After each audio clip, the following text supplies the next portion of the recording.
Olá pessoal, nós vamos falar hoje sobre o lóbulo pulmonar secundário, os achados na tomografia computadorizada do tórax. O lóbulo pulmonar secundário, ele é a menor estrutura visualizada na tomografia de alta resolução do tórax. Mas antes disso, a gente precisa entender um pouco dessa anatomia para entendermos quais são os achados tomográficos. O lóbulo pulmonar secundário ele é composto por um bronquíolo terminal, uma arteríola centrilobular que ela anda paralelo a esse bronquíolo terminal, que leva sangue venoso. Esse sangue venoso, quando chega nos alvéolos e é feita a troca gasosa, ele volta através das vênulas. E um septo que separa as estruturas de um lóbulo pulmonar secundário ao lado do outro. Então nós temos a arteríola centrilobular, nós temos o bronquíolo terminal, nós temos os alvéolos, nós temos as vênulas e nós temos os septos interlobulares. Normalmente, um lóbulo pulmonar secundário ele tem em torno de 1 a 2,5 centímetros de diâmetro e tem em média 12 ácinos, compostos de vários alvéolos.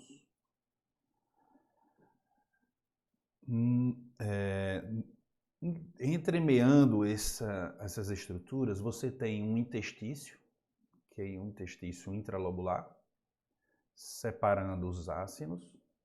Nós temos um interstício peribrônquio vascular, que envolve a região do bronquíolo terminal e da arteríola centrilobular. E separando os dois lóbulos pulmonares, tanto de um lado como do outro, os septos interlobulares. Essa é a estrutura anatômica do lóbulo pulmonar secundário. Interessante é que normalmente nós não conseguimos visualizar bem os septos interlobulares. Normalmente a gente só consegue avaliar quando ele tem uma patologia, porque ele a espessura dele é muito pequena, em torno de 0,1 centímetros. Quando ele tem irregularidade ou espessamento, nós conseguimos avaliar. Essa é um corte de pulmão, mostrando o bronquíolo terminal, a arteríola centrilobular, todo o interstício ao redor dessas estruturas e o interstício intralobular, os septos interlobulares, nós não conseguimos ver aqui as vênulas, e os pequenos os alvéolos com os ácinos nessas estruturas. Então é como se tivesse aqui um ácino, 2 ácinos, 3 ácinos, 4 ácinos. E nós devemos ver mais ou menos como se fosse esse desenho dessa folha, né? É como se fosse um pulmão com vários lóbulos pulmonares secundários e os septos interlobulares separando os lóbulos pulmonares secundários. Então, nós pegamos aqui uma tomografia de alta resolução do tórax, mostrando um lóbulo pulmonar secundário que praticamente nós não conseguimos ver, mas estruturalmente é desenhado mais ou menos dessa maneira.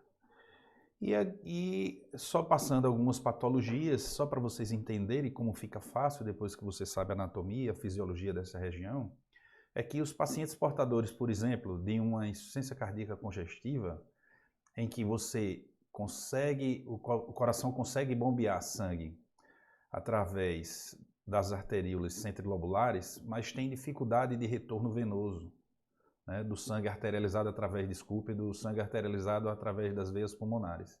E começa a dar turgência dessa região, começa a ficar estase dessa região dos septos interlobulares devido às veias e devido também aos linfáticos. Nesta região também temos alguns vasos linfáticos.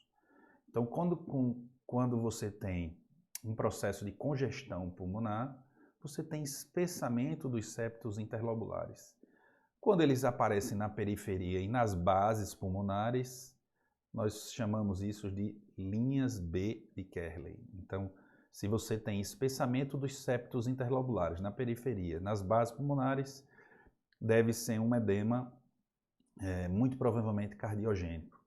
Quando essas linhas ficam em forma de um C, nós chamamos de linha C de Kerley, e quando estão nos ápices pulmonares, como nesse caso aqui, nós chamamos de linhas A de Kerley, devido a ápice pulmonar, B, base pulmonar e C em forma de um C. Nesse caso aqui, nós vemos o contorno cardíaco do átrio direito aumentado, o contorno cardíaco do ventrículo esquerdo aumentado, uma turgência dos vasos nas regiões dos hilos, espessamento dos septos interlobulares difusamente, e isso possivelmente o paciente tem um diagnóstico de insuficiência cardíaca congestiva. Na tomografia computadorizada do tórax fica fácil de você avaliar isso. Os lóbulos pulmonares separados devido aos septos interlobulares espessados. Aqui discretamente irregular, mas normalmente é de aspecto liso, de aspecto simétrico, normalmente nas bases pulmonares, no caso de insuficiência cardíaca congestiva. É bem interessante que nessas regiões dos septos interlobulares e no interstício peribroncovascular, nós temos várias doenças. Por isso que é importante nós sabermos a anatomia, a fisiologia e os achados normais. Por exemplo, sarcoidose. Sarcoidose gosta de dar nódulos periféricos nos septos interlobulares, nas regiões das grandes fissuras e no interstício peribroncovascular, e levando a irregularidade até levando a fibrose. Esse aqui é mostrando as linhas A de Kerley, mostrando os ápices pulmonares, os septos interlobulares espessados, de aspecto liso e de aspecto simétrico, e um pouquinho de vidro fosco mostrando edema pulmonar. Então, na radiografia do tórax, bem fácil de se avaliar os septos interlobulares espessados na periferia. Esse outro caso aqui mostrando um pulmão esquerdo normal e um pulmão direito com espessamento difuso dos septos interlobulares. Isso chama atenção porque um edema pulmonar proveniente de insuficiência cardíaca congestiva não é assimétrico e normalmente é simétrico.